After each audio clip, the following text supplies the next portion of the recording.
ಓಂ ಗಂಗಣಪತಯೇ ನಮಃ. ಶ್ರೀ ಗುರುಭ್ಯೋ ನಮಃ. ಹರಿ ಓಂ. ನಮಸ್ಕಾರ.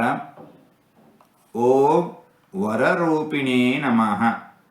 ಭಗವಂತ ಭಕ್ತರಿಗೆ, ಸಾಧಕರಿಗೆ ಅವರವರ ಕರ್ಮಕ್ಕೆ ತಕ್ಕಂತೆ, ಸಾಧನೆಗೆ ತಕ್ಕಂತೆ, ಅರ್ಹತೆಗೆ ತಕ್ಕಂತೆ, ಯೋಗ್ಯತೆಗೆ ತಕ್ಕಂತೆ ಅನುಗ್ರಹವನ್ನು ಮಾಡುತ್ತಾನೆ.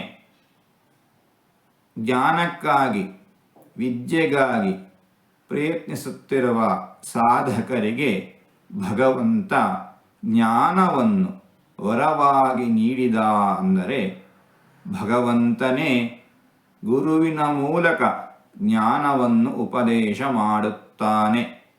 ಭಗವಂತನ ಅನುಗ್ರಹದಿಂದ ಜ್ಞಾನವನ್ನು ಸಾಧಕರು ಪಡೆಯುತ್ತಾರೆ. ಜ್ಞಾನ ಸ್ವರೂಪನು ಭಗವಂತ.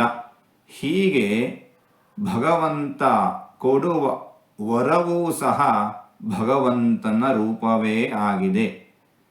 ಹೀಗಾಗಿ ಭಗವಂತನನ್ನ ವರರೂಪಿಣೇ ನಮಃ ಎಂಬುದಾಗಿ ಜ್ಞಾನಿಗಳು ಕರೀತಾ ಇದ್ದಾರೆ. ಹೀಗೆ 4 ಮಾತುಗಳನ್ನು ಆಡಿದ್ದೇನೆ. ಇದರಲ್ಲಿ ಏನಾದರೂ ತಪ್ಪುಗಳು ಇದ್ದರೆ ಆ ತಪ್ಪುಗಳನ್ನು ಬಿಟ್ಟು ಒಳ್ಳೆಯದು ಅಂತ ಏನಾದರೂ ಇದ್ದರೆ ಆ ಒಳ್ಳೆಯದನ್ನು ಮಾತ್ರ ಸ್ವೀಕರಿಸಬೇಕು ಅಂತ ಹೇಳಿ ಪ್ರಾರ್ಥನೆ. ಈ ನುಡಿಗಳನ್ನೆಲ್ಲ ಆಡಿಸಿದ ಭಗವಂತನಿಗೆ ಸರ್ವವೂ ಸಮರ್ಪಿತ. ಸರ್ವಂ ಶ್ರೀಕೃಷ್ಣಾರ್ಪಣಮಸ್ತು.